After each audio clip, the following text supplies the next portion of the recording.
My home was flooded during the storm. I went to my son's mansion, soaked and muddy. My daughter-in-law blocked the door. "Ew!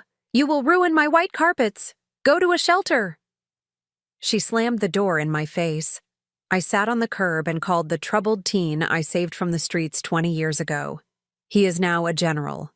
Suddenly, a military convoy blocked the street. He stepped out and, "I'm glad to have you here." Follow my story until the end, and comment the city you're watching from so I can see how far my story has reached. The rain hadn't stopped for 3 days. I sat in my small kitchen on 15 Oak Street, listening to the water hammer against the tin roof like angry fists demanding entry. At 68, I'd weathered many storms, but this one felt different. The meteorologists on the radio kept using words like unprecedented and catastrophic, and for once, they weren't exaggerating. I pulled my threadbare robe tighter around my shoulders and sipped my morning coffee, trying to ignore the brown stain spreading across my ceiling. The leak had started yesterday, but I'd convinced myself it would hold until the storm passed. I'd been wrong about many things lately. The framed photograph on my kitchen table caught my eye. Marcus in his military dress uniform at his promotion ceremony last year. Even at 39, he still had that boyish smile that had melted my heart 20 years ago when he was just a lost 16-year-old with nowhere to go. Next to it sat another frame, Ruben's wedding photo from 11 years ago, his arm around Brixton in her $15,000 dress. The contrast between the two young men I'd raised couldn't have been starker. A sudden crash from the living room made me jump, sending coffee splashing across the table. I rushed to investigate and found my bookshelf toppled over, water pouring through a gaping hole where my window used to be. The storm had finally broken through. Within minutes, muddy water was ankle-deep and rising. I grabbed what I could, my purse, the photo of Marcus, a small overnight bag with a change of clothes. Everything else, 42 years of memories in this little house, would have to fend for itself against the flood. My hands shook as I dialed 911, but the circuits were overloaded. The emergency services recording told me to evacuate immediately and seek higher ground. Higher ground. The only higher ground I knew was 40 minutes away in Maple Ridge, where my son Reuben lived with his wife Brixton in their $600,000 mansion. I hadn't been invited to their home in over 2 years. Not since Brixton made it clear that my presence made her uncomfortable, and that my working-class background didn't align with their social circle. But surely, in an emergency like this, blood would matter more than her pristine white carpets and crystal chandeliers. The drive to Maple Ridge was treacherous. My 15-year-old Honda struggled through flooded streets, windshield wipers fighting a losing battle against the torrential downpour. By the time I reached their gated community, my clothes were soaked from the brief sprints between car and shelter, and mud caked my shoes from wading through deeper puddles than I'd anticipated. 127 Maple Ridge Drive had always intimidated me. The house was a monument to success, modern architecture with floor-to-ceiling windows, manicured lawns that cost more to maintain than I spent on groceries in 6 months, and a 3-car garage that housed Reuben's BMW, Brixton's Mercedes, and her weekend Porsche. I stood on their covered porch, water dripping from my gray hair, my overnight bag clutched against my chest like a shield. The doorbell chimed an elaborate tune that probably cost more than my monthly pension of $850. Through the frosted glass, I could see movement, shapes passing back and forth in what I knew was their marble foyer. The door opened, but not fully. Brixton appeared in the gap, her blonde hair perfectly styled despite the early hour, wearing a cream silk robe that probably cost more than I spent on clothes in a year. Her green eyes widened when she saw me, but not with concern or relief, with horror. "Oh my God," she breathed, her voice carrying that particular tone of disgust usually reserved for finding something unpleasant on the bottom of your shoe. "Denise, what are you doing here?" "My house flooded," I said, trying to keep my voice steady despite the way she was looking at me. "I need somewhere to stay until—" "No." The word came out sharp and final. "Absolutely not. I blinked, certain I'd misheard. Brixton, I just need… Look at you.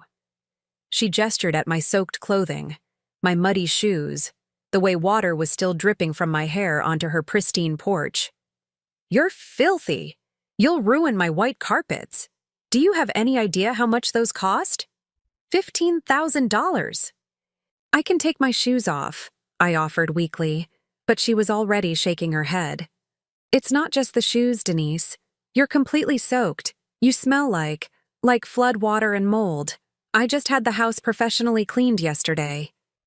She wrapped her robe tighter around herself, as if my presence might contaminate her by proximity. That's when Reuben appeared behind her. My son, 42 years old, successful in his insurance business, the boy I'd raised alone from the age of 3 after his father died. The child I'd worked double shifts for, sacrificed my dreams for, put through college by cleaning offices at night and serving coffee during the day. Mom? He looked confused, as if finding his mother on his doorstep during a natural disaster was somehow unexpected. What's going on? Your mother wants to come inside, Brixton said, her voice dripping with disdain. She's soaking wet and muddy and wants to drip all over our house. I watched my son's face, waiting for him to tell his wife that of course his mother could come in, that family came before carpets, that there would always be room for me in his home. I waited for him to remember all the nights I'd sat by his bedside when he was sick, all the sacrifices I'd made so he could have better than I did. Instead, he looked at Brixton, then back at me, his expression uncomfortable but resolute. Mom, maybe it would be better if you went to a shelter. The Red Cross has set up at the community center downtown. The words hit me like a physical blow. A shelter. He was suggesting that his 68-year-old mother, who had raised him alone and given him everything, should go to a homeless shelter rather than mess up his wife's expensive floors. Reuben, I whispered, my voice breaking. It's just until the water recedes, a few days at most. Brixton stepped closer to him, her hand possessively on his arm. Honey, we have the Hendersons coming for dinner tomorrow night. You know how important that contract is for your business. We can't have this disrupting our plans.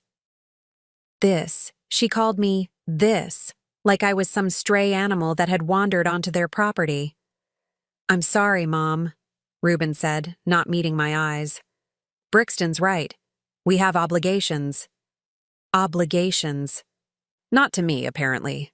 Not to the woman who had given up her chance at happiness to ensure he had everything he needed. Not to the mother who had worked her fingers to the bone so he could afford college, so he could marry a woman like Brixton, so he could live in a house like this. Please, I tried one more time, hating how desperate I sounded. I don't have anywhere else to go. There's the Red Cross shelter, Brixton repeated, already starting to close the door. They'll take care of you. That's what they're there for. Or maybe you could call that boy you used to help, Reuben added, as if struck by sudden inspiration. What was his name? Marcus. Doesn't he live around here somewhere? The boy I used to help. As if Marcus had been some casual charity case instead of the son of my heart, the young man who still called me every week, who still sent me flowers on Mother's Day, who had never forgotten what I'd done for him. You can't just leave me out here, I said. But the door was already closing. Good luck, Denise, Brixton called through the narrowing gap. I hope you find somewhere appropriate. The door closed with a soft click that sounded like thunder in my ears. I stood there for a long moment, staring at the brass nameplate that read The Holbrooks, water dripping from my hair onto the expensive slate tiles beneath my feet. Slowly, I turned and walked back to my car, each step heavier than the last. The rain had intensified, if that was possible, and by the time I reached my Honda, I was shivering uncontrollably. I sat in the driver's seat, engine running for warmth, and stared back at the house where my son lived. Through the large front window, I could see them moving around inside, Reuben already back to his normal routine, Brixton probably checking her precious carpets for any sign of contamination from my brief presence on their porch. Neither of them looked outside to see if I'd driven away safely. Neither of them cared. I pulled out my phone with trembling fingers. There was one number I could call. One person who had never failed me, never turned me away, never made me feel like a burden. The boy who wasn't my blood, but had become my son in every way that mattered. Marcus answered on the second ring, his voice warm and concerned. "Mom, is everything okay? I've been worried about the flooding in your area." Mom. He called me Mom, something my biological son rarely did anymore. "Marcus," I said, and then I couldn't say anything else. The words stuck in my throat like broken glass. "Where are you?" His voice sharpened with alarm. "Are you safe? Is your house okay?" "No," I whispered. "Nothing's okay." I didn't tell him about Reuben and Brixton. I couldn't bear to voice their cruelty, to make it real by speaking it aloud. I just gave him the address where I was parked and asked if he could help me find somewhere to stay. "Stay right there," he said, and I could hear movement in the background, the sound of him mobilizing. "Don't move, I'm coming to get you." As I waited in my car, rain hammering the roof like an angry percussion section, I thought about the two sons I'd raised. One had turned his back on me for the sake of white carpets and social obligations. The other was rushing through a dangerous storm to save me. Blood, I realized, didn't make family, love did. And I was about to be reminded of the difference between the two. Sitting in my flooded car on Maple Ridge Drive, waiting for Marcus to arrive, the memories came flooding back faster than the storm water that had destroyed my home. 24 years of sacrifice, 24 years of loving a son who had just shut his door in my face, played out behind my closed eyelids like a movie I couldn't stop watching. I was 30 when David died. A heart attack at 35, sudden and merciless, leaving me with a 3-year-old son and a mountain of medical debt that would follow me for the next decade. I remember standing in our small apartment bathroom, staring at myself in the mirror while Reuben slept in his crib, wondering how I was going to survive.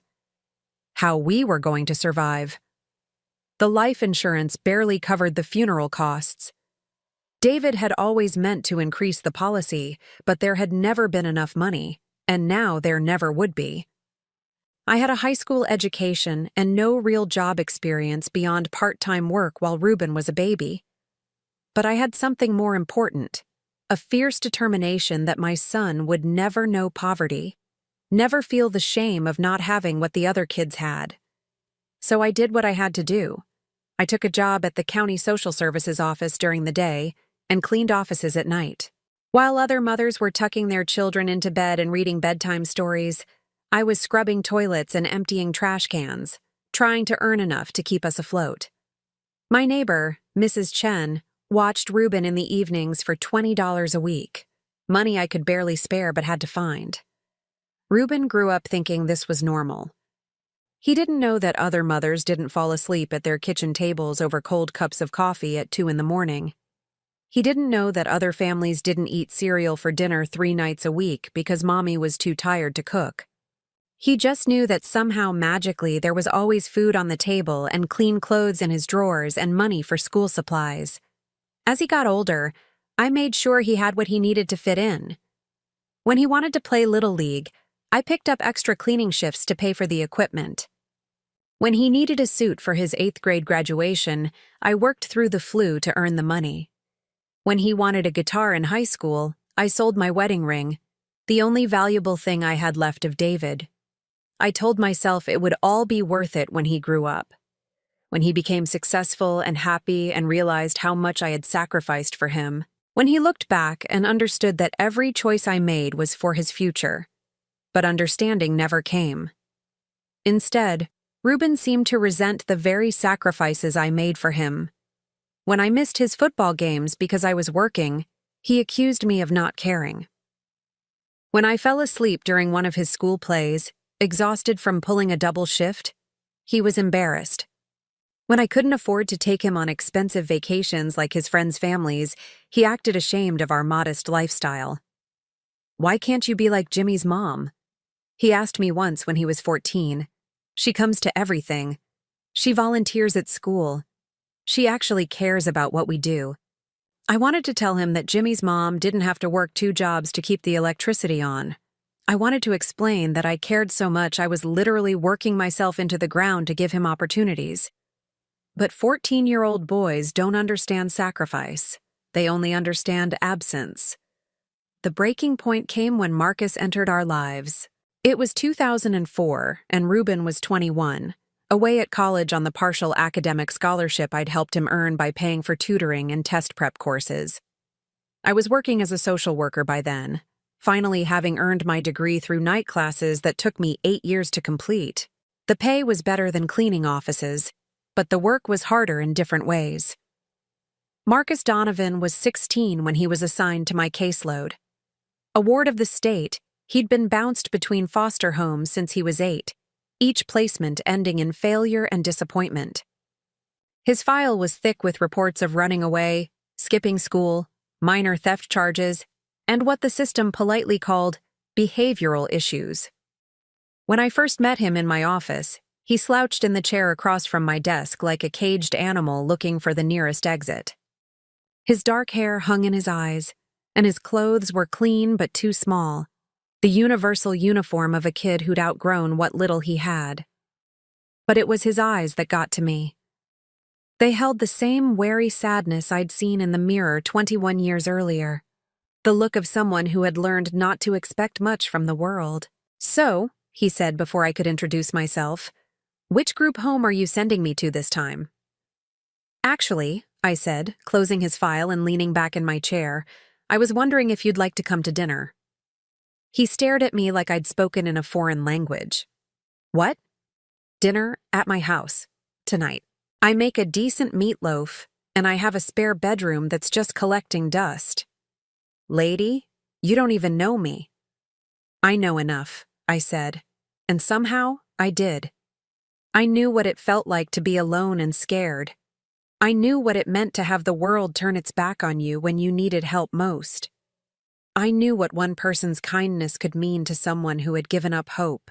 That night, Marcus sat at my small kitchen table and ate 3 helpings of meatloaf while I told him about my house rules. Curfew at 10 on school nights, homework done before TV, no drugs or alcohol, and mutual respect always. He nodded along, clearly expecting this arrangement to last maybe a week before something went wrong, and he was back in the system. 3 weeks turned into 3 months. 3 months turned into a year. Slowly, cautiously, Marcus began to trust that this was real. He brought his grades up from failing to honor roll. He started talking about the future, maybe college, maybe the military. He helped with dishes without being asked and learned to do his own laundry. Most importantly, he smiled. Really smiled. Not the bitter, defensive smirk he'd worn like armor when we first met. When Ruben came home for Christmas break that first year, he was furious to find someone else living in our house. "Who is this kid?" he demanded, as if Marcus couldn't hear him from the next room. "Why is he here? Where am I supposed to sleep?" "Marcus is staying in the den for now," I explained. "You can have your old room, of course." "But why is he here at all? This is supposed to be our home." Our home, as if Ruben had contributed anything to the mortgage payments or utility bills. As if he had any say in what I did with the space I worked so hard to maintain. "He's here because he needs somewhere to be," I said simply, "just like you did when you were little." "That's different. I'm your real son." The words hung in the air between us, ugly and hurtful. From the den, I heard the soft sound of a door closing, Marcus giving us privacy for this family argument that he wasn't supposed to be part of. "Marcus is part of our family now," I said firmly. "He's been here almost a year, and he's earned his place." "By doing what?" "He's just some delinquent you picked up out of pity." That's when I lost my temper. 21 years of biting my tongue, of making excuses for Ruben's selfishness, of hoping he would mature into someone kinder than he was showing himself to be, all came pouring out at once. "Marcus helps with grocery shopping," I said, my voice shaking with anger. "He painted the fence this summer without being asked. He noticed when I was getting sick last month and made me soup. He listens when I talk about my day and asks how I'm feeling. When was the last time you did any of those things? Ruben's face flushed red. I don't have time for that stuff. I'm in college. I'm building my future. The future I'm paying for, I reminded him. The future I'm working 60-hour weeks to make possible. Nobody asked you to do that. You're right, I said quietly. Nobody asked. I did it because I love you. Just like I'm helping Marcus because I love him too. Ruben stormed out that night and didn't speak to me for 3 months. When he finally called, it was to tell me he'd met a girl named Brixton and was thinking about proposing. He didn't ask for my blessing or opinion. He was informing me, the way you might tell someone about changing your phone number or moving to a new apartment. Meanwhile, Marcus thrived. He graduated high school with honors and immediately enlisted in the Army. On the day he left for basic training, he hugged me tight and whispered, "Thank you for saving my life, Mom. I promise I'll make you proud." Mom.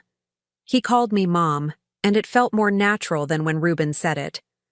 Over the years, as Marcus climbed the ranks and Ruben built his insurance business, the contrast between them became more pronounced. Marcus called every week, sent flowers on Mother's Day, visited whenever he was on leave. He introduced me to his fellow soldiers as his mother, never explaining the complicated circumstances of how we'd become family. To him, I simply was his mother, and he was my son. Ruben, meanwhile, grew more distant with each promotion and pay raise. His visits became perfunctory, obligatory check-ins motivated more by social expectation than genuine affection.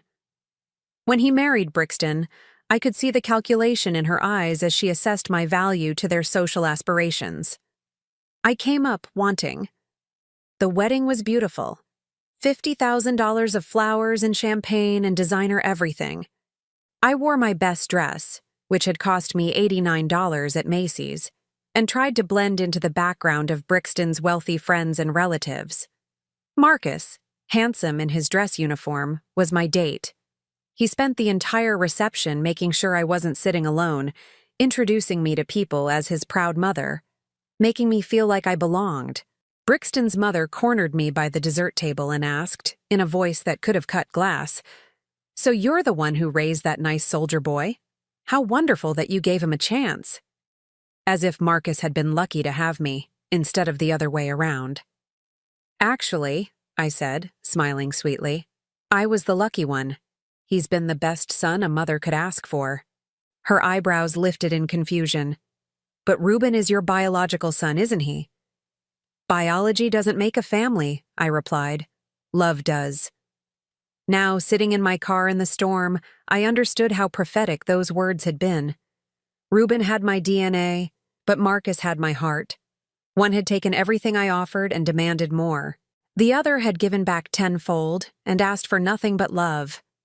Through my rain-streaked windshield, I could see Ruben and Brixton moving around inside their warm, dry mansion, probably already forgetting about the wet, inconvenient mother they'd turned away.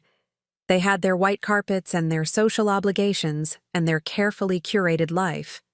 I had something better. I had a son who was racing through a dangerous storm to rescue me, not because he had to, but because he wanted to. A son who had never forgotten where he came from or who had helped him get where he was going. The sound of approaching vehicles broke through my reverie. In my rearview mirror, I could see headlights cutting through the rain. Not just one set, but several, moving in formation like a convoy. Marcus wasn't just coming to help me. He was bringing backup. As I watched those lights grow brighter, I felt something I hadn't experienced in years, the absolute certainty that someone would move heaven and earth to keep me safe, that I was worth saving, worth protecting, worth loving. Blood had failed me tonight, but family, real family, was about to arrive. The convoy that turned onto Maple Ridge Drive didn't belong in this neighborhood of manicured lawns and million-dollar homes. 3 black SUVs with government plates moved in perfect formation through the storm, their headlights cutting through sheets of rain like searchlights. Behind them came a military transport vehicle that looked more suited to a war zone than a suburban street lined with BMWs and Range Rovers. I watched through my rain-streaked windshield as they pulled up in front of Ruben's house, their engines rumbling like thunder. The lead SUV stopped directly beside my Honda, and I could see a figure in the passenger seat speaking rapidly into a radio. Even through the storm, there was something unmistakably authoritative about the way these vehicles had arranged themselves, not randomly parked, but strategically positioned. The passenger door of the lead vehicle opened, and Marcus stepped out into the storm. Even at 39, he still moved with the same purposeful stride I remembered from his teenage years. But now there was something else. Command presence, they called it in the military. He wore his dress uniform despite the weather, ribbons and medals catching what light there was, his posture radiating the kind of authority that made people step aside and pay attention. He was at my car door before I could fully process what I was seeing. "Mom," he said as I rolled down my window, rain immediately soaking us both. His voice carried that particular tone of controlled fury that I'd heard him use exactly once before, the day he'd graduated from high school and found out that Ruben had forgotten to come to the ceremony. "Are you hurt? Are you okay?" "I'm fine," I said, though we both knew that was only technically true. "Marcus, what is all this? Why are there so many vehicles?" He glanced back at the convoy, then at Ruben's house, where lights were now blazing in every window. Through the large front windows, I could see figures moving around inside, Ruben and Brixton, both peering out at the commotion in their driveway. "When someone threatens my family," Marcus said quietly, "I respond appropriately." He opened my car door wider, holding an umbrella over me that had materialized from somewhere. "Let's get you out of this storm. Marcus, I don't want to cause trouble." "The trouble has already been caused," he said, and there was steel in his voice that I'd never heard before, by people who should have known better. As I stepped out of my car, I became aware of the other soldiers who had emerged from the vehicles. 6 of them, all in dress uniform despite the weather, all standing at attention in the rain, as if this were some kind of formal ceremony instead of a family emergency. Their presence was both comforting and slightly overwhelming, like having my own personal army. "General Donovan," one of them approached Marcus with crisp military precision. "The perimeter is secure. Should we proceed with the extraction?" Extraction. As if I were a diplomat being rescued from hostile territory instead of an elderly woman seeking shelter from a storm. "Thank you, Colonel Martinez," Marcus replied with the same formal tone. "Escort Mrs. Harrison to the command vehicle. Full honors." Full honors. For me. I felt tears mixing with the rain on my cheeks as Colonel Martinez offered me his arm, with the kind of respect usually reserved for dignitaries and heads of state. As we walked toward the lead SUV, I caught sight of movement in Ruben's house. The front door had opened, and my son was standing in the doorway, his expression a mixture of confusion and growing alarm, as he took in the military convoy that had transformed his quiet street into something resembling a government operation. Brixton appeared beside him, her silk robe replaced by a hastily thrown-on sweater and jeans. Even from a distance, I could see her mouth hanging open as she stared at the uniformed soldiers, the official vehicles, the unmistakable aura of federal authority that had descended on her perfectly ordered world. "Marcus," I said, as Colonel Martinez helped me into the SUV. "They're watching." "Good," he replied, his voice carrying across the space between us and the house. "Let them watch." The interior of the SUV was warm and dry, equipped with communication equipment that looked like something from a spy movie. As I settled into the leather seat, I caught sight of Marcus walking deliberately toward Ruben's front door, his stride measured and purposeful. The other soldiers formed a loose formation behind him, not threatening exactly, but unmistakably present. Through the SUV's bulletproof windows, I watched my biological son and the boy I'd rescued from the streets face each other for the first time in over 3 years. The contrast was stark. Reuben in his expensive casual clothes, soft around the middle from comfortable living, versus Marcus in full military regalia, his bearing radiating the kind of quiet authority that came from years of command responsibility. "Reuben," Marcus said, and even through the glass and rain, his voice carried with parade ground clarity. "We need to talk." My son looked past Marcus to the convoy, to the soldiers, to the undeniable display of power that had materialized in his driveway. "What? What is all this about? Why are there military vehicles in my neighborhood?" "Because your mother needed help," Marcus replied with devastating simplicity. "And when family needs help, you provide it." Brixton stepped forward, and I could see her trying to regain some semblance of control over the situation. "Now listen here. We don't know who you think you are, but you can't just show up at our house with all these people, and—" "I'm General Marcus Donovan, United States Army," Marcus interrupted, his voice cutting through her protest like a blade. "And the woman you turned away in a storm is my mother." The word mother hung in the air like a challenge. I watched Reuben's face cycle through several emotions: surprise, confusion, and what might have been recognition of just how badly he had miscalculated this situation. "Your mother?" Brixton's voice had risen to a pitch that probably disturbed dogs in the next county. "She's not your mother. You're not even related to her. You're just some charity case she took in." The silence that followed was deadly. I could see Marcus's jaw tighten, see the subtle shift in posture that every soldier in the convoy probably recognized as a prelude to engagement. When he spoke again, his voice was quiet, controlled, and absolutely terrifying in its calm. "Ma'am, I'm going to give you one opportunity to reconsider that statement." "It's the truth," Brixton shrieked, apparently too panicked to recognize the warning in his tone. "She's not your real mother. You're nobody. Some street kid she felt sorry for. This whole military parade is ridiculous over some old woman who—" She never got to finish the sentence. Marcus took one step forward, and his voice, when it came, carried the full weight of his rank and authority. "That old woman worked 3 jobs to put me through school. She gave me a home when no one else would. She taught me what honor looks like, what integrity means, what it takes to be a decent human being." His gaze shifted to Reuben, and I saw my biological son actually take a step backward. "She is more of a mother to me than some people deserve, and she is under my protection. Is that clear?" "Now wait just a minute." Reuben finally found his voice, though it shook with something between indignation and fear. "You can't just come to my house and threaten us. I'm her real son. I have rights." "Rights?" Marcus's laugh was harsh and humorless. "What rights? The right to abandon your elderly mother in a natural disaster? The right to prioritize carpets over family? The right to slam doors in the face of the woman who sacrificed everything to raise you?" Each question hit like a physical blow. I watched Reuben's face crumble as the reality of his actions was laid out in stark, undeniable terms. It wasn't like that," Reuben stammered.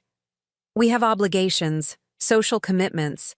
The house was just cleaned and she was all wet and muddy and—" "Stop talking," Marcus said with quiet authority. "Every word you say makes this worse." Colonel Martinez appeared at Marcus's side, speaking in a voice loud enough for everyone to hear. "General, we've located suitable temporary housing for Mrs. Harrison. The base guest quarters are prepared and waiting." "Outstanding," Marcus replied, without taking his eyes off Reuben. "Please ensure that Mrs. Harrison has everything she needs for an extended stay. Comfort is the priority." "Sir, should we also contact the Media Relations Office? This level of community support operation typically generates local news interest." The suggestion was delivered with military precision, but I caught the underlying meaning. The threat of publicity, of having this story told to the wider community, hung in the air like smoke. Brixton went pale. "Media? You can't. This is a private matter." "Nothing about this is private anymore," Marcus said coolly.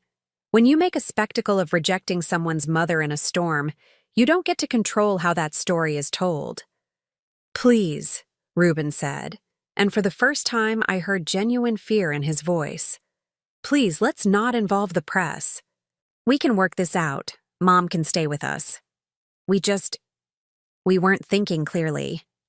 No, Marcus said with finality. You weren't thinking at all. But I am. He gestured toward the SUV where I was sitting. Mrs. Harrison will be staying where she's wanted and respected, where family actually means something. As he turned to walk back to the convoy, Reuben called out desperately, Wait! Marcus, please, she's my mother. I made a mistake.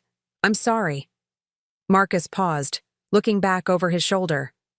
Some mistakes can't be fixed with apologies, he said quietly. Some lines, once you cross them, change everything. He walked back to the SUV and climbed into the driver's seat, his movements controlled and precise despite the emotional weight of the confrontation. Are you ready to go home, Mom? He asked. And the gentleness in his voice was such a contrast to the steel he'd shown moments before that it almost broke my heart. Home? I asked, confused. Base housing, he explained, starting the engine. It's not much, but it's warm and dry and safe, and nobody there will ever make you feel unwelcome. As we pulled away from Reuben's house, I looked back to see my biological son standing in his doorway, watching us leave. Brixton was nowhere to be seen, probably inside, assessing the damage to her social standing and calculating how to minimize the fallout from this very public display of their cruelty. The convoy moved through the streets with the same precision it had arrived with, and I found myself thinking about the two sons I'd raised. One had wealth and status and a beautiful home, but when tested, had failed spectacularly. The other had built a life of service and honor, and when his family needed him, had moved heaven and earth to provide protection. Marcus, I said as we drove through the storm toward Fort Harrison, you didn't have to do all this. The convoy, the soldiers, the official response. I would have been fine with just you. He glanced at me in the rearview mirror, and I saw the boy I'd rescued 20 years ago alongside the man he'd become. Mom, when someone disrespects you, they disrespect me. When someone abandons you, they abandon everything I believe in. This wasn't just about getting you out of the rain. This was about making sure everyone understands exactly who you are and what you mean. And who am I? I asked, genuinely curious about his perspective. You're the woman who saved my life, he said simply. You're the mother who taught me that family isn't about blood. It's about choice and commitment and love. You're the person who deserves to be protected and honored and never, ever abandoned. As Fort Harrison came into view through the storm, its lights warm and welcoming in the darkness, I realized that Marcus hadn't just rescued me from the weather. He'd rescued me from the lie I'd been telling myself for years, that blood was thicker than water, that biological family was somehow more real or important than chosen family.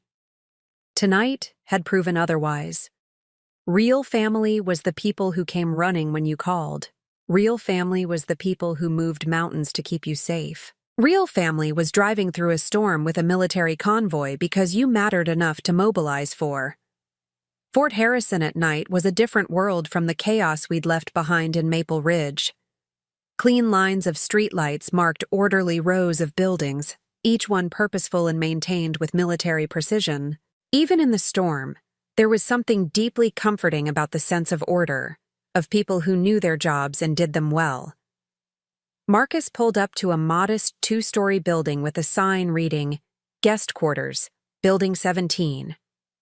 The rain had finally begun to ease, but he still came around with an umbrella to escort me inside, the same careful courtesy he'd shown me since he was 16 years old. Mrs. Harrison, the desk sergeant greeted me with genuine warmth as we entered the lobby. Welcome to Fort Harrison. General Donovan has made sure we have everything prepared for your stay. If you need anything, and I mean anything, you just let us know. The apartment they'd prepared was simple but clean, with a small kitchen stocked with basics, a comfortable living room, and a bedroom that looked out over the base's central green. More importantly, it was warm and dry and filled with people who treated me with respect. "This is too much," I protested as Marcus showed me around the space. "I don't need all this. A simple hotel room would have been fine." "You're not staying in a hotel," he said firmly. "You're staying where I can make sure you're safe and comfortable, where you're treated like the important person you are." Important. When was the last time anyone had called me important? As we settled in the living room with cups of coffee that someone had thoughtfully prepared, Marcus's phone began buzzing constantly. Text messages, missed calls, voicemails, all ignored as he focused entirely on making sure I was settled. "You should answer that," I said after the 10th buzz. "It might be important." He glanced at the screen and his jaw tightened. "It's Ruben. He's been calling and texting for the past hour." "What does he want?" Marcus scrolled through the messages, his expression growing darker with each one. "He wants to explain himself. He wants me to understand his position. He wants to know if we can work this out like adults." He set the phone aside with obvious disgust. "He wants everything except to take responsibility for what he did." "Maybe I should talk to him," I said, though the words felt heavy in my mouth. "He's still my son, and families fight sometimes." No. The word was final, absolute. "Mom, you need to understand something. What happened tonight wasn't a family fight. It wasn't a misunderstanding or a moment of poor judgment. It was a choice. A deliberate, calculated choice to prioritize material things over human decency."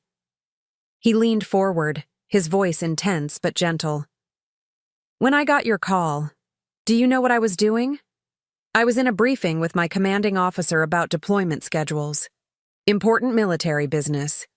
But the moment I heard distress in your voice, nothing else mattered. I left that meeting, mobilized my people, and came to get you. Because that's what you do for family. But you have responsibilities. My first responsibility is to the people who matter most," he said firmly. "You taught me that. You showed me what real love looks like by putting my needs above your comfort for years. Tonight, I got to return that favor." His phone buzzed again, and this time he answered it with obvious irritation. "What?" Even from across the room, I could hear Ruben's voice, high-pitched with panic and desperation. Marcus listened for maybe 30 seconds before cutting him off. "No, Ruben. We're not doing this. You made your choice when you left our mother sitting in a flooded car in a storm." His voice was cold, professional, the tone of someone used to dealing with difficult situations. "You chose your wife's carpets over your mother's safety. You chose social appearances over human decency. Those choices have consequences." More frantic talking from the other end of the line. Marcus's expression never changed. "I don't care about your explanations," he continued. "I don't care about your excuses. I care about results. And the result is that when your mother needed help, you failed her completely." "Marcus, please." I could hear Ruben's voice clearly now, desperate and pleading. "Let me be very clear about something," Marcus said, his voice dropping to a register that probably made enemy combatants reconsider their life choices. "Mrs. Harrison is under my protection now, permanently. Any further distress caused to her will be considered a personal attack on me and handled accordingly." "What does that mean?" Ruben's voice was shaking now. "It means you had your chance to be her son, and you threw it away. It means she deserves better than someone who sees her as a burden or an embarrassment. It means that as far as I'm concerned, she only has one son now, and it's not you." The silence on the other end of the line was deafening. "Marcus," Ruben said finally, his voice barely a whisper, "you can't just take my mother away from me." "I'm not taking her anywhere," Marcus replied with devastating calm. "You threw her away. I'm just making sure someone catches her who knows her true value." He ended the call and immediately blocked the number, his movements quick and decisive. "Was that too harsh?" he asked me. though his expression suggested he already knew the answer. I thought about it carefully, weighing years of disappointment against this one moment of being truly protected and valued. No, I said finally. I don't think it was harsh enough. Over the next few days, as I settled into life on base, the full scope of what Marcus had done began to reveal itself. It wasn't just about providing me with shelter. It was about surrounding me with a community that understood respect and honor and taking care of your own. Colonel Martinez's wife, Elena, stopped by with homemade soup and an invitation to join the Officers' Wives Book Club. Sergeant Major Johnson introduced me to his mother, who was visiting from Montana, and within an hour we were swapping stories and sharing photos like old friends. The base chaplain checked in to make sure I had everything I needed, both practically and spiritually. For the first time in decades, I was part of a real community. People who included me in conversations, who asked for my opinions, who seemed genuinely interested in my thoughts and experiences. It was intoxicating and heartbreaking at the same time. Intoxicating because it felt so good, heartbreaking because it highlighted just how alone I'd been for so long. Marcus checked on me every morning before his duties and every evening afterward. We established a routine of dinner together when his schedule allowed, and slowly I began to understand the man he'd become. Not just his military achievements, though those were impressive enough, but his character. The way he treated subordinates with respect, the way he remembered details about people's families, the way he commanded through example rather than intimidation. "I learned that from you," he told me one evening when I commented on his leadership style. "You never had to raise your voice to get me to listen. You just lived your values so clearly that I wanted to follow your example." "I was just trying to survive," I said, "to get you through high school and launched into a decent life." "You were modeling integrity," he corrected.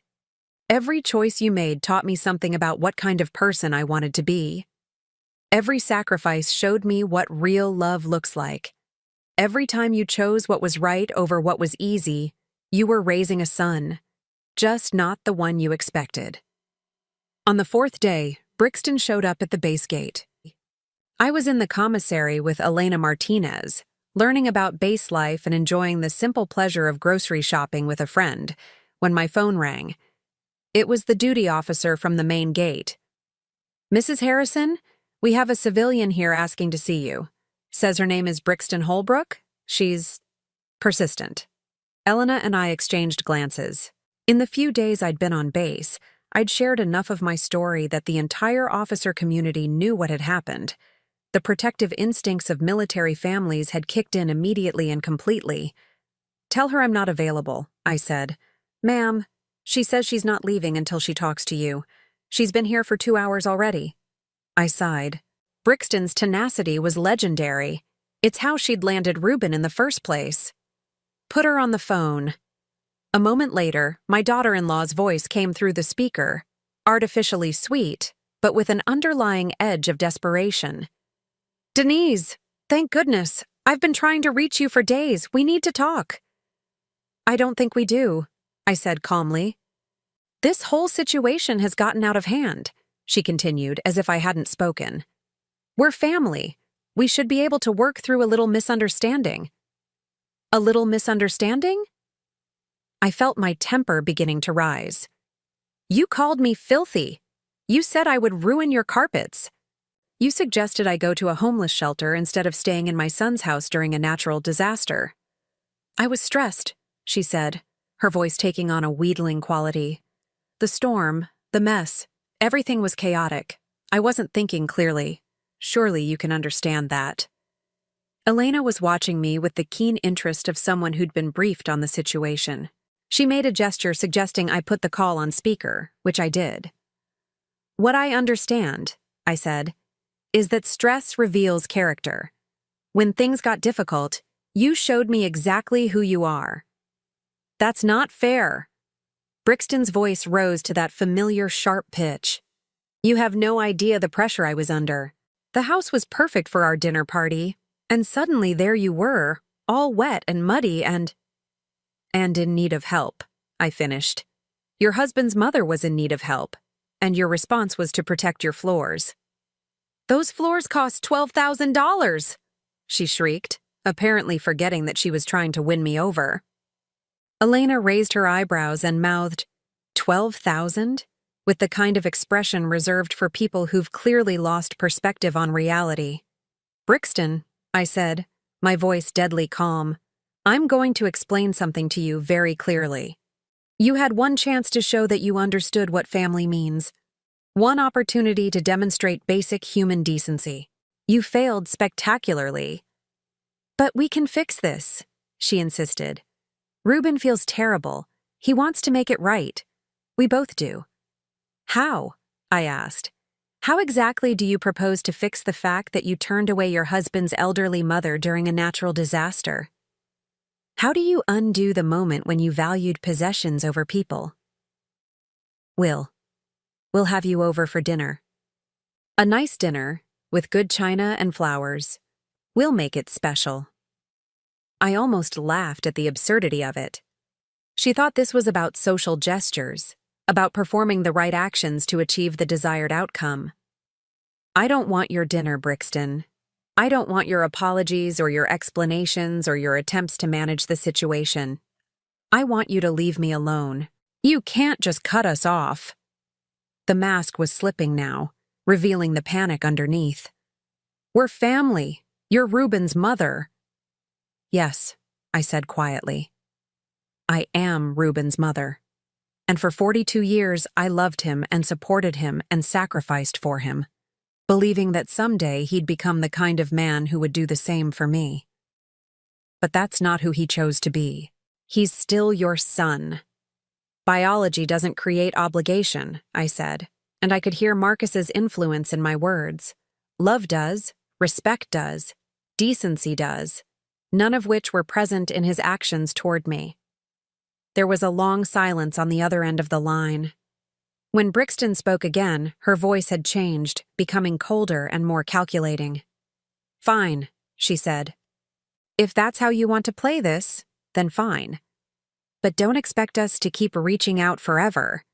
Don't expect us to keep trying to fix this when you're being so stubborn and unreasonable. I don't expect anything from you, I said truthfully. I stopped expecting things from you the moment you shut your door in my face.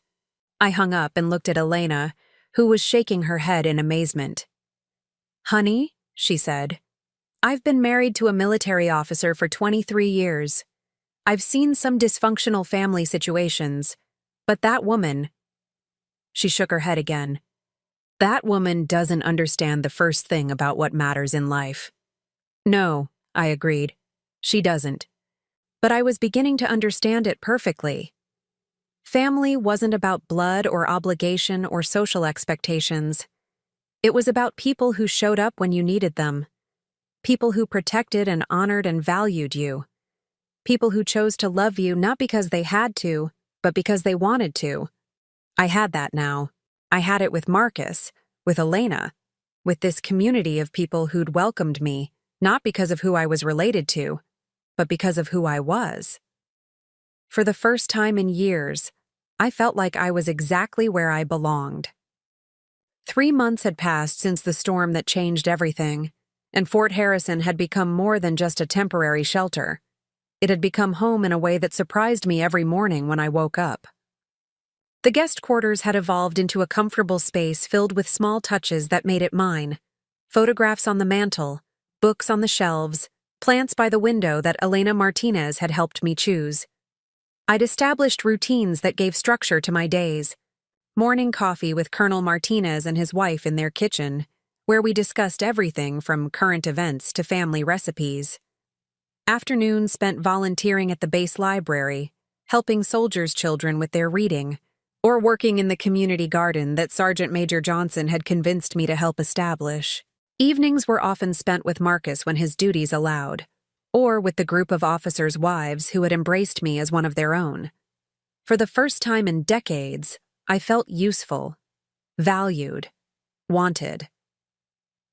Mrs. Harrison, young Private Rodriguez said as I helped him with a letter to his girlfriend back in Texas, my mom would love you. She always says that good people recognize other good people, and everyone here talks about how lucky the general is to have you as his mother. I'm the lucky one, I replied, and meant it. Marcus had given me more than shelter and protection. He'd given me a community where I belonged, where my presence added value rather than created obligation. The contrast with my old life couldn't have been starker. No more walking on eggshells around Brixton's moods. No more feeling like an unwelcome guest in my own son's presence. No more pretending that biological connection was enough to sustain a relationship built on resentment and social climbing. My phone rarely rang anymore, and when it did, it was usually Elena asking if I wanted to join her for shopping, or Chaplain Williams inviting me to help with the youth program, or Marcus checking in to see if I needed anything. The desperate calls from Reuben had stopped after the first week, replaced by a silence that spoke volumes about his priorities. But news traveled, especially in a community as interconnected as Maple Ridge's social circle.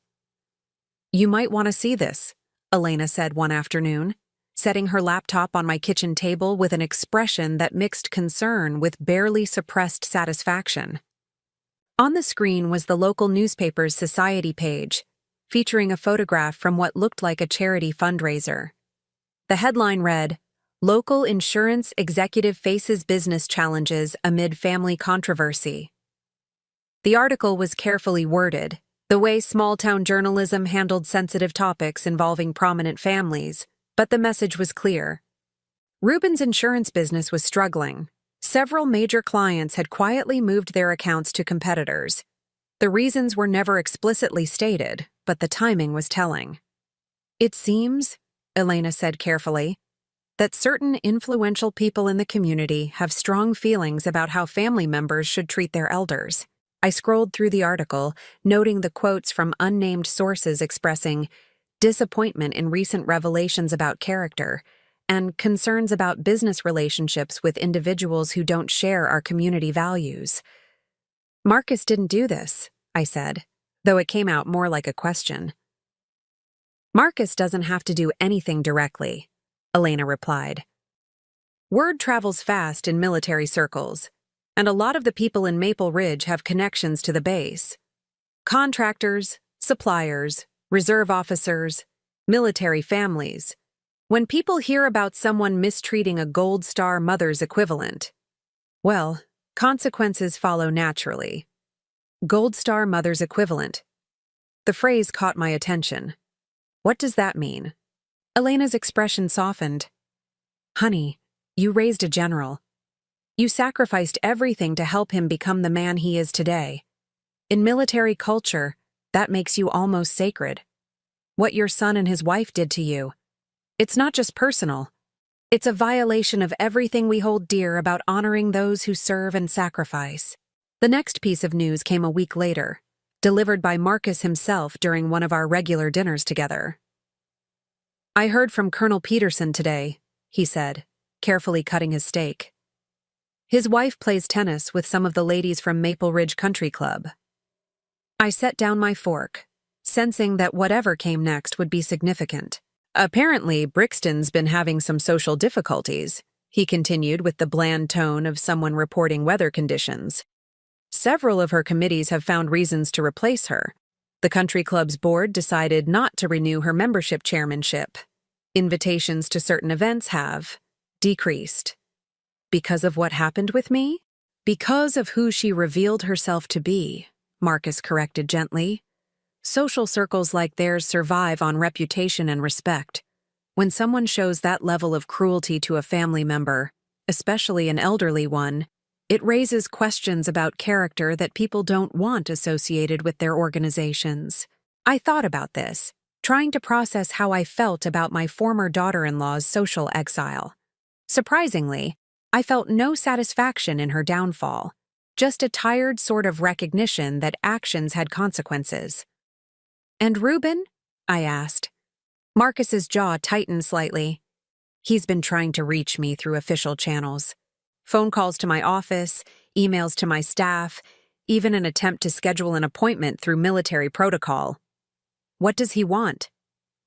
To apologize, to explain, to ask for my help in repairing his reputation and his business. Marcus looked up from his plate, his expression serious. He seems to think that if I publicly forgive him, if we're seen together, it will restore his social standing. The audacity of it took my breath away. Even now, even after everything, Reuben was thinking about appearances and social management rather than genuine remorse or relationship repair. What did you tell him? Nothing. I haven't responded to any of his communications. Marcus leaned back in his chair, his voice taking on that command tone that made subordinates stand straighter. He had 42 years to learn how to treat you properly. He had countless opportunities to show gratitude for your sacrifices, respect for your dignity, love for your person. He chose not to take them. He's still my biological son, I said quietly, though the words felt hollow even as I spoke them. And you're still the woman who raised him, Marcus replied, which makes his betrayal even worse, not better. Biology doesn't excuse cruelty, Mom. It makes it less forgivable, not more. 2 weeks later, the final piece of the puzzle fell into place when Elena arrived at my door with fresh gossip and homemade cookies. The Holbrook house is for sale, she announced without preamble, setting the cookies on my counter and settling into what had become her usual chair at my kitchen table. What? $1.2 million, according to the listing. Apparently, the financial pressures finally became too much. Reuben's business has lost too many clients, and without Brixton's social connections bringing in referrals, they can't maintain their lifestyle. I absorbed this information slowly.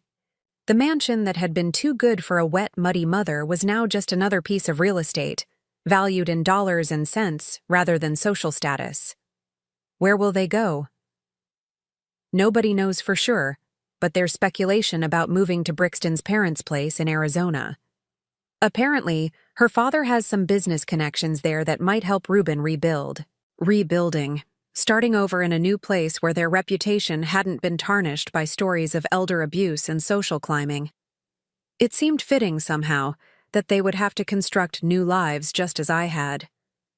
That evening, as I sat on the small porch outside my quarters watching the sunset over the base, Marcus joined me with 2 cups of coffee and the comfortable silence that had developed between us over the months. Elena told you about the house, he said eventually. It wasn't a question. Yes. How do you feel about it? I considered the question carefully, examining my emotions like items in a suitcase, making sure I understood what I was carrying. Sad, I said finally. Not for them exactly, but for what we could have been. For the family we might have had if different choices had been made. Regrets? No, I said, surprising myself with the certainty of the answer. No regrets. They showed me who they really were, and I finally listened. You can't regret learning the truth, even when it hurts. And now? I looked around at the base, at the lights coming on in homes where families gathered for dinner, where children did homework while parents discussed their days, where people took care of each other as a matter of course rather than obligation. Now I know what real family looks like, I said. Not perfect, not without challenges, but real. Built on choice and respect and genuine care for each other's well-being. Marcus nodded, understanding in the way that people who'd found their true family always understood each other. The guest quarters arrangement can be permanent if you want, he said quietly. Base housing has approved it, and honestly, having you here has been good for morale. The younger soldiers especially appreciate having someone with your experience and wisdom available. Are you asking me to stay? I'm asking you to consider that this might be where you belong, not as a temporary refugee from a storm, but as a valued member of a community that recognizes your worth. I thought about my old life on 15 Oak Street, the small house that had been more museum than home, filled with photographs of people who had moved on without me. I thought about the loneliness that had characterized most of my days, the careful management required to maintain relationships built on duty rather than affection. Then I thought about the past 3 months. The morning conversations with Elena, the afternoon reading sessions with soldiers' children, the evening dinners with people who included me in their stories, who asked for my opinions, who seemed to genuinely enjoy my company. Yes, I said. I think this is exactly where I belong. As if summoned by my decision, the sound of laughter drifted across the courtyard from where a group of younger officers' wives were setting up for a movie night in the community center. Someone called out my name, inviting me to join them. Marcus smiled, the expression transforming his serious face into something warm and boyish. Better go, Mom. Your family is calling. My family. Not the family I'd been born into or created through marriage, but the family I'd chosen and that had chosen me back. The family that measured worth by character rather than bank accounts, that honored service and sacrifice, that understood the difference between obligation and love. I stood up, brushing off my pants and preparing to join the laughter and fellowship waiting for me across the courtyard. For the first time in decades, I was eager to see what tomorrow would bring, confident that whatever came, I'd face it surrounded by people who truly cared about my well-being. The storm that had destroyed my house and revealed my son's true character had also led me to the place I was meant to be. Sometimes the worst things that happen to us clear the way for the best things we never knew we needed. As I walked toward the community center, toward the sound of women's voices welcoming me into their circle, I realized I was no longer Denise Harrison, the lonely widow who cleaned up other people's messes and accepted scraps of affection from ungrateful relatives. I was mom to a general, friend to a community, and finally, exactly where I belonged. 1 year after the storm that changed my life, I woke up in my permanent home on Fort Harrison, feeling something I hadn't experienced in decades. Genuine contentment. The morning sun streamed through my bedroom window, illuminating the collection of photographs that now decorated my dresser. Not just old memories of people who'd moved on, but new ones. Marcus in his dress uniform at his latest promotion ceremony. Elena and me at the base's harvest festival. The reading group I'd started for soldiers' children, all of us grinning over a particularly funny book. These weren't duty photos or obligation snapshots. They were evidence of a life being truly lived, surrounded by people who chose to include me in their joy. I made my morning coffee in the kitchen that had become perfectly organized around my routines, then settled at the small table where I'd begun writing in a journal. Something Elena had suggested during one of our conversations about healing from family trauma. Sometimes, she'd said, you need to write down your own story so you can see clearly how far you've traveled. Today's entry would be different from the others, because today marked exactly 365 days since Reuben and Brixton had slammed their door in my face. Today, I wanted to record not just what had happened, but what it had taught me about the difference between family and relatives, between love and obligation, between settling and thriving. Before I could begin writing, my phone rang. Elena's name appeared on the screen, though it was earlier than our usual check-in time. "Good morning, sunshine." Her voice came through warm and slightly mischievous. "I have news that you're either going to find very interesting or completely irrelevant, depending on how much you still care about your former life." "What kind of news?" "The kind that proves the universe has a sense of justice. Are you sitting down?" I laughed. "Elena, I'm 69 years old and drinking coffee in my kitchen. Where else would I be?" "Fair point. Okay, so you remember how Reuben and Brixton moved to Arizona to live with her parents and start over?" Vaguely. It was true.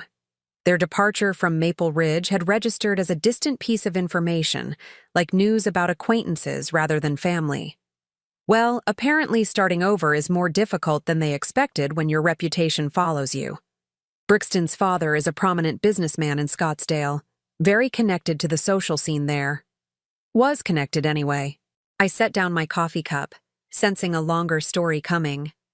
"It turns out," Elena continued, "that the story of what they did to you made it to Arizona ahead of them. Military families talk, and Phoenix has a huge veteran population." when word got around about how they treated a Gold Star mother equivalent. Let's just say the reception wasn't warm. Elena, I'm not a Gold Star mother. That's for women who've lost sons in service. Honey, you raised a general from nothing. You sacrificed everything so he could serve his country with honor. In the eyes of the military community, you're family. And what your son did to you was an insult to everything we value about supporting those who serve. She paused, and I could hear the satisfaction in her voice as she prepared to deliver the rest of the news. Brixton's father's business partners included several retired military officers. When they heard the story, they made it clear that anyone who would treat their own mother that way wasn't someone they wanted to do business with. One by one, deals fell through.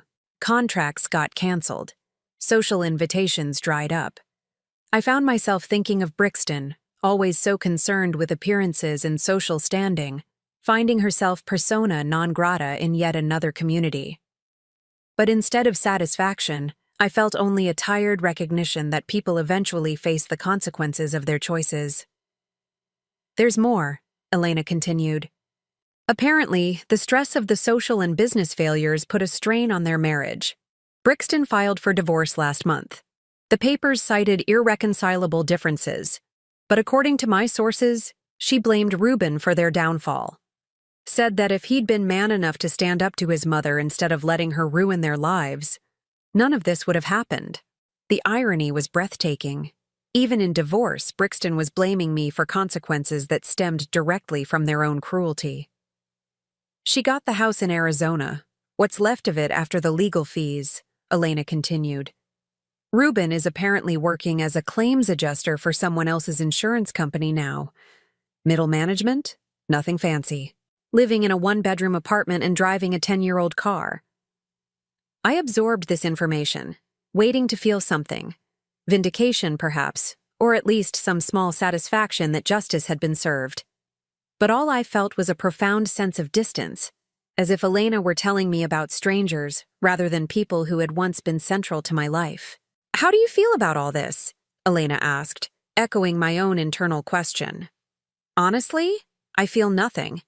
Not happy about their troubles, not sad about their situation, just nothing. They're not part of my life anymore. That's probably the healthiest response, she said approvingly. You've moved on to better things. After I hung up, I sat at my kitchen table for a long time, thinking about the concept of moving on.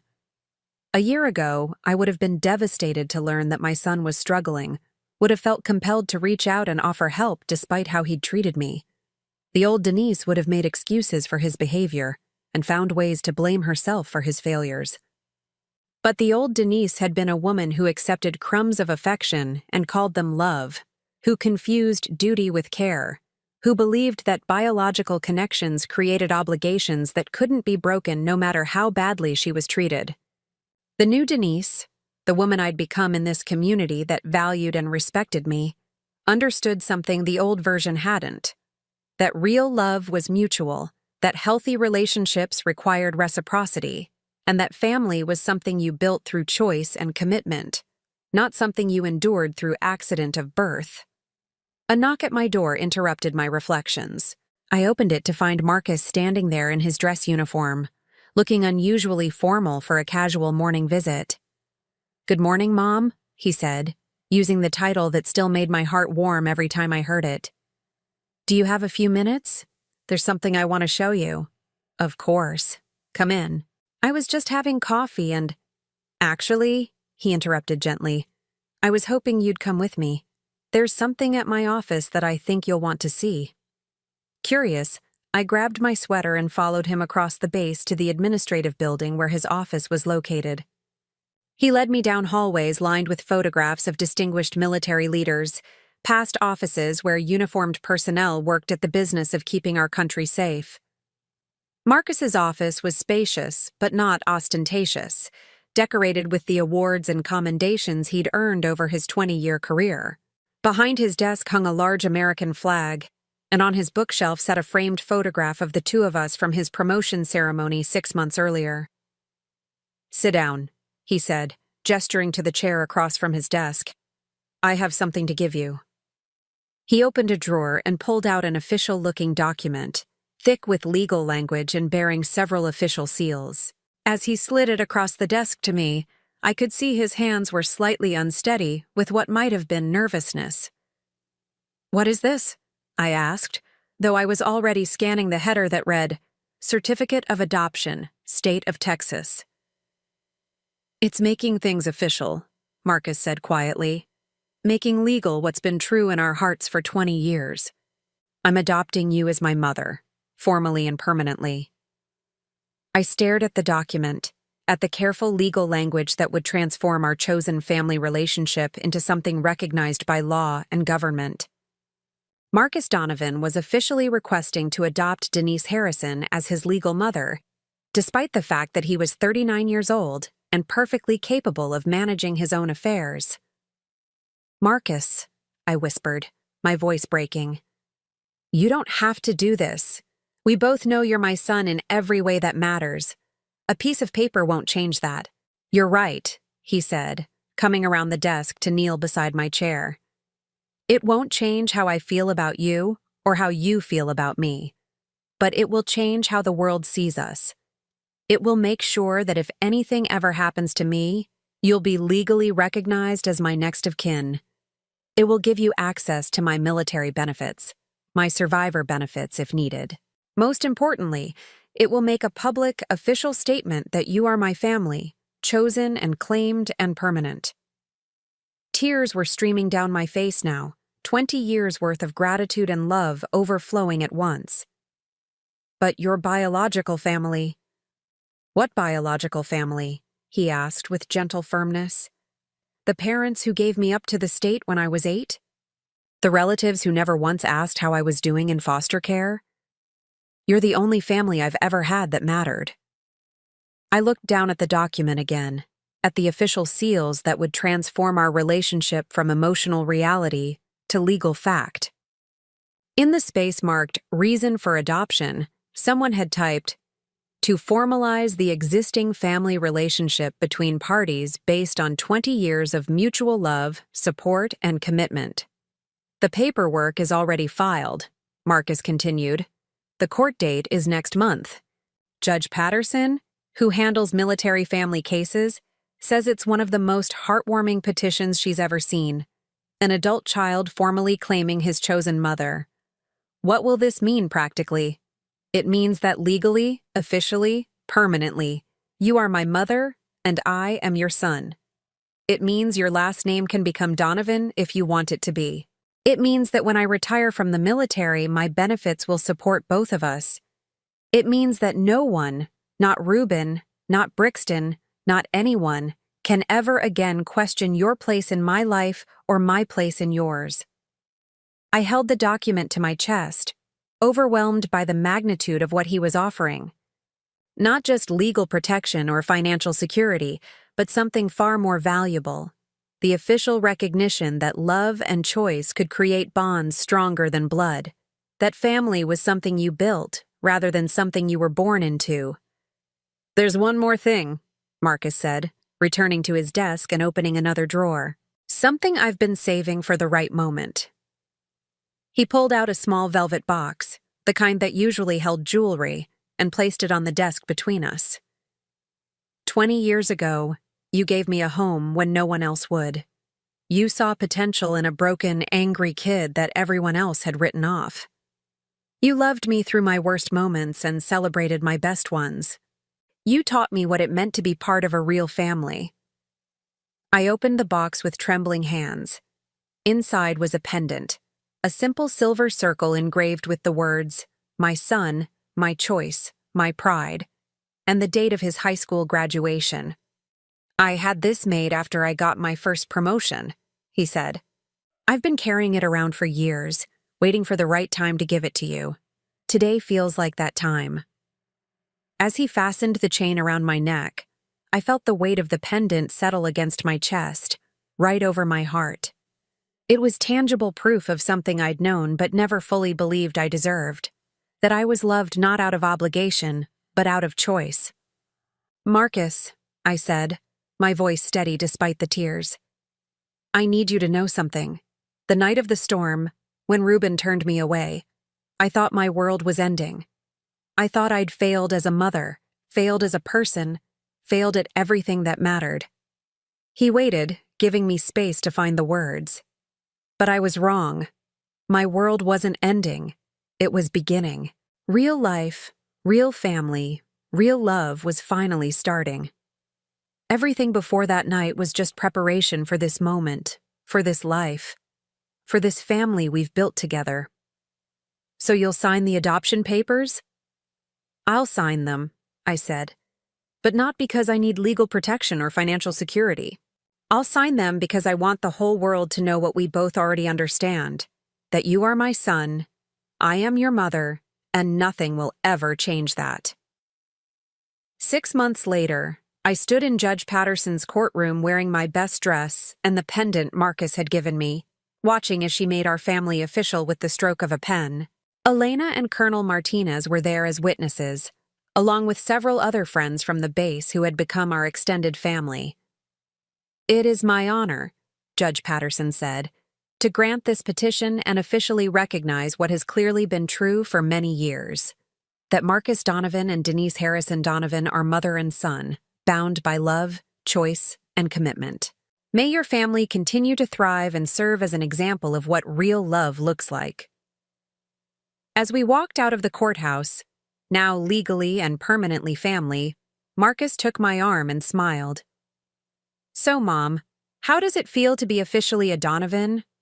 I looked around at the friends who had come to celebrate with us, at the community that had embraced me completely, at the life I'd built from the ashes of my old disappointments.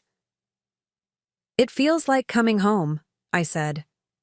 "Finally, after 69 years, I know exactly where I belong." That evening, as we celebrated at a dinner hosted by Elena and Colonel Martinez, my phone buzzed with a text from an unknown number. The message was brief. "Mom, I heard about the adoption. I'm sorry for everything. Can we talk? Ruben." I showed the message to Marcus, who read it without expression. "What do you want to do?" he asked. I looked around the table at the faces of people who had chosen to love me, who had included me in their lives not out of duty, but out of genuine affection. People who had never made me feel like a burden or an obligation, who celebrated my presence rather than tolerating it. I deleted the message without responding. "Nothing," I said. "I want to do absolutely nothing. This is my family now, and this is where my story continues." And for the first time in my life, I felt completely, totally, perfectly at peace. Now I'm curious about you who listen to my story. What would you do if you were in my place? Have you ever been through something similar? Comment below. And meanwhile, I'm leaving on the final screen 2 other stories that are channel favorites, and they will definitely surprise you. Thank you for watching until here.